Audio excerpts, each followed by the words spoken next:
Hi everyone and welcome back to my channel. And to this video we're going to talk about how to copy your TikTok account link. So let's get started.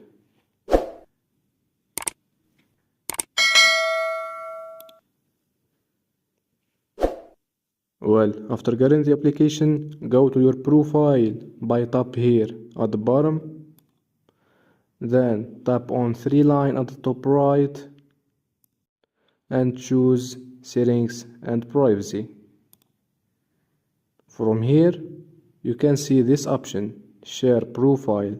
Tap on it and here you can see copy link and other social media. So you can copy the link of your account TikTok. And this is it. Thanks for watching. See ya.